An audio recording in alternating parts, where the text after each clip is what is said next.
Assalamualaikum warahmatullahi wabarakatuh. Halo teman-teman semua, selamat datang kembali di channel Aneka Cerita Horor. Semoga kalian selalu dalam keadaan sehat dan dilindungi dimanapun berada. Di video kali ini, kita akan membahas sebuah pengalaman horor yang dialami oleh seorang tukang ojek online. Sebuah kisah yang bermula dari orderan biasa di malam hari, namun berubah menjadi teror yang tak terlupakan. Bayangkan, di tengah sepinya jalanan malam, saat suasana sudah mulai sunyi dan gelap, sebuah orderan masuk. Awalnya terlihat normal, seperti penumpang pada umumnya. Tapi siapa sangka, perjalanan itu justru mempertemukan sang ojek dengan sosok kuntilanak merah yang menyeramkan. Apa yang sebenarnya terjadi? Dan bagaimana akhir dari perjalanan mencekam ini? Simak terus cerita lengkapnya, dan pastikan kalian menonton sampai habis. Rian adalah seorang mantan karyawan di Bogor yang harus menghadapi kenyataan pahit setelah terkena PHK. Setelah berusaha keras mencari pekerjaan ke berbagai tempat namun tak kunjung berhasil, ia akhirnya memilih menjadi pengemudi ojek online demi bertahan hidup. Tanpa pilih-pilih orderan, Rian menjalani pekerjaannya dengan tekun, mengantar makanan, paket, hingga penumpang. Namun suatu malam, sebuah pesanan makanan membawanya ke daerah sepi di kawasan Sentul, tepatnya sekitar Bukit Hambalang. Perjalanan yang awalnya biasa berubah menjadi pengalaman mengerikan ketika Rian mengalami gangguan makhluk gaib. Sejak saat itu, hidupnya tidak lagi sama. Malam tersebut menjadi awal dari teror yang terus membekas dalam ingatannya. Mari langsung saja kita simak kisah lengkapnya. Rian adalah seorang pria muda yang dulu bekerja sebagai karyawan di sebuah perusahaan di kota Bogor. Hidupnya sempat berjalan stabil, rutinitas kantor, gaji bulanan, dan rencana masa depan yang perlahan ia susun. Namun semuanya berubah ketika perusahaan tempatnya bekerja melakukan PHK massal. Nama Rian termasuk dalam daftar itu. Hari-hari setelahnya terasa berat. Setiap pagi ia tetap bangun lebih awal, bukan untuk berangkat kerja, melainkan untuk mencari lowongan. Ia mengirim lamaran ke berbagai perusahaan, menghadiri beberapa wawancara, bahkan rela mencoba pekerjaan di bidang yang berbeda dari pengalamannya. Namun, satu persatu harapan itu pupus. Ada yang tidak memberi kabar, ada yang menolak secara halus, dan ada pula yang terang-terangan mengatakan bahwa mereka mencari kandidat lain. Tabungan Rian semakin menipis. Tekanan ekonomi mulai terasa, dan rasa percaya dirinya pun sempat goyah. Di tengah kebingungan itu, ia mulai berpikir realistis, bahwa ia harus segera memiliki penghasilan, apapun bentuk pekerjaannya. Akhirnya, Rian memutuskan untuk mendaftar sebagai pengemudi ojek online. Dengan sepeda motor yang ia miliki dan tekad untuk tetap bertahan, ia menjalani proses pendaftaran hingga akhirnya diterima. Hari-hari pertama sebagai tukang ojek online tidak mudah. Ia harus beradaptasi dengan aplikasi, memahami rute jalanan yang kadang membingungkan, serta menghadapi berbagai karakter penumpang. Panas, hujan, macet, semuanya menjadi bagian dari rutinitas barunya. Namun perlahan, Rian mulai terbiasa. Kini, setiap hari Rian menghabiskan waktunya di jalan. Ia belajar menghargai setiap perjalanan, sekecil apapun hasilnya. Meski penghasilannya tidak sebesar dulu, ia merasa lebih kuat dan mandiri. Pengalaman pahit kehilangan pekerjaan justru membentuknya menjadi pribadi yang lebih tangguh. Bagi Rian, menjadi tukang ojek online bukanlah akhir dari segalanya, melainkan langkah baru dalam perjalanan hidupnya. Ia masih menyimpan harapan, bahwa suatu hari nanti, dengan usaha dan ketekunan, ia akan menemukan kesempatan yang lebih baik. Dalam menjalani pekerjaannya sebagai tukang ojek online, Rian dikenal sebagai sosok yang tidak pernah pilih-pilih pekerjaan. Baginya, setiap orderan adalah kesempatan untuk mendapatkan penghasilan dan bertahan hidup. Baik itu pesanan makanan dari restoran, mengantarkan paket ke alamat tujuan, maupun membawa penumpang ke berbagai tempat, semuanya ia terima tanpa ragu. Ia tidak peduli jaraknya dekat atau jauh, selama masih mampu ia jangkau, Rian akan menyelesaikannya dengan sebaik mungkin. Sikapnya yang terbuka terhadap semua jenis order membuat hari-harinya selalu penuh aktivitas. Pagi hari ia bisa saja sibuk mengantar sarapan pelanggan. Siang harinya berpindah mengirim paket, dan sore hingga malam ia lebih sering membawa penumpang yang pulang kerja atau bepergian. Meski terkadang lelah, Rian tetap menjalaninya dengan penuh tanggung jawab. Ia sadar bahwa dari setiap orderan kecil itulah ia bisa terus melanjutkan hidup. Prinsipnya sederhana, selama itu pekerjaan yang halal, ia akan menjalaninya dengan sungguh-sungguh. Justru dari situlah Rian menemukan kekuatan baru dalam dirinya, bahwa kerja keras dan ketekunan bisa datang dari mana saja, bahkan dari pekerjaan yang dulu tidak pernah ia bayangkan akan ia jalani. Malam itu terasa berbeda dari biasanya. Udara di sekitar kawasan perbukitan Hambalang begitu dingin, menusuk hingga ke tulang. Kabut tipis mulai turun, menyelimuti jalanan sempit yang berkelok dan sepi. Rian menghentikan motornya tepat di titik lokasi yang tertera di aplikasi. Di hadapannya berdiri sebuah rumah tua yang tampak tak terurus. Cat dindingnya mengelupas, halaman dipenuhi rumput liar, dan tidak ada satupun cahaya yang menyala. Suasana di sekitarnya begitu sunyi, bahkan suara serangga pun nyaris tak terdengar. Rian menelan ludah. Ia mencoba tetap tenang. "Permisi," pesanan makanan, suaranya terdengar pelan, hampir tenggelam oleh keheningan. Tidak ada jawaban. Ia kembali melihat ponselnya. Anehnya, sinyal tiba-tiba melemah. Aplikasi yang tadi menunjukkan lokasi kini seperti membeku. Rian mencoba menghubungi pelanggan, tapi panggilannya tidak tersambung. Lalu, terdengar suara. Pelan. Serak. Seperti seseorang tertawa tertahan. Rian langsung menoleh ke segala arah. Tidak ada siapa-siapa. Angin tiba-tiba berhembus kencang, membuat pepohonan di sekitar rumah bergoyang liar. Daun-daun kering berterbangan, dan suhu udara terasa semakin dingin. Bulu kuduk Rian berdiri. Suara itu terdengar lagi. Kali ini lebih jelas. La Mbaat. Rian membeku. Suara itu seperti berasal dari dalam rumah. Dengan tangan gemetar, ia melangkah mundur perlahan. Tapi langkahnya terhenti ketika pintu rumah itu terbuka sendiri. Kreek. Pintu kayu tua itu berderit panjang, seolah didorong oleh sesuatu dari dalam.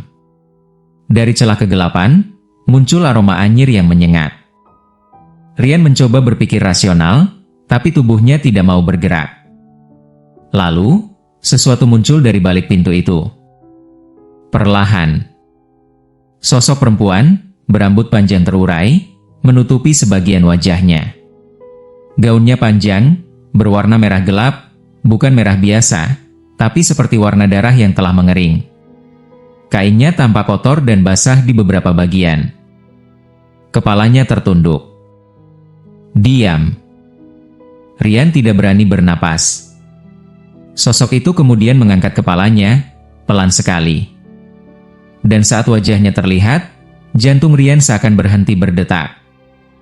Matanya hitam pekat, kosong tanpa bola mata yang jelas. Bibirnya tersenyum lebar, terlalu lebar untuk ukuran manusia, memperlihatkan deretan gigi yang tajam dan menguning. Dari sudut bibirnya, tampak cairan gelap menetes perlahan. Kuntilanak merah. Makhluk itu menatap Rian tanpa berkedip. Lalu, tertawa. Hihihihihihihi. Tawa itu melengking tinggi, menggema di seluruh area, membuat telinga Rian berdenging. Tubuhnya gemetar hebat. Ia ingin lari, tapi kakinya seperti terpaku di tanah. Dalam sekejap, sosok itu tidak lagi berada di depan pintu. Hilang. Rian terbelalak. Dan tiba-tiba, hihihihi. Suara itu kini terdengar tepat di belakangnya. Rian menoleh perlahan, dan mendapati makhluk itu sudah berdiri sangat dekat, hampir menempel di punggungnya. Wajahnya kini hanya berjarak beberapa inci dari wajah Rian. Bau busuk menyengat langsung menyeruak. Makhluk itu menunduk, lalu berbisik dengan suara serak yang menusuk telinga. "Tema'a Ani, aku." Rian menjerit dalam hati. Sekuat tenaga ia memaksa tubuhnya bergerak.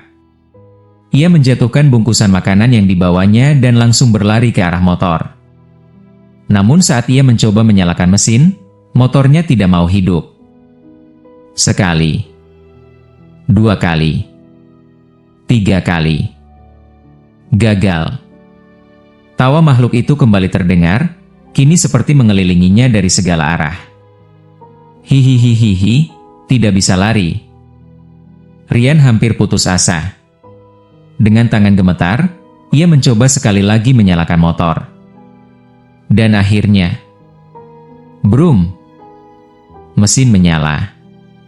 Tanpa menoleh ke belakang, Rian langsung tancap gas sekuat tenaga. Ia melaju menuruni jalanan gelap itu dengan kecepatan tinggi, bahkan nyaris kehilangan kendali di beberapa tikungan. Di kaca spion, sekilas ia melihat sesuatu. Sosok merah itu melayang di atas jalan, mengikuti dari belakang. Tersenyum.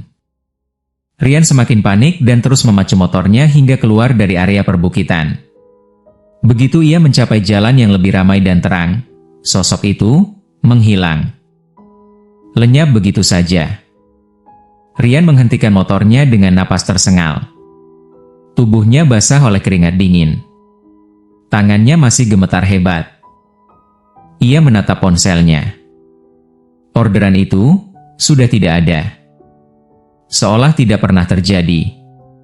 Kemudian Rian kembali lagi memacu motornya. Ternyata kejadian ini belum berakhir. Rian memacu motornya sekuat tenaga. Napasnya tersengal, jantungnya seperti hendak meledak. Jalanan menurun dari kawasan Bukit Hambalang terasa semakin panjang dan mencekam. Lampu motor menjadi satu-satunya penerangan yang menembus gelap malam. Namun rasa lega yang sempat muncul, perlahan berubah menjadi teror yang lebih dalam. Dari kaca spion, Rian kembali melihatnya. Sosok itu belum pergi. Kuntilanak merah itu masih ada, melayang di belakangnya. Rambut panjangnya berkibar tertiup angin, gaun merahnya seperti berkibar tidak wajar, dan wajahnya, senyum itu, masih mengarah tepat ke Rian. Seolah menikmati ketakutannya. Hihihihihihi. Suara tawanya kini terdengar lebih dekat. Bukan lagi samar, tapi jelas, seperti berada tepat di telinganya. Kenapa lari? Bisiknya.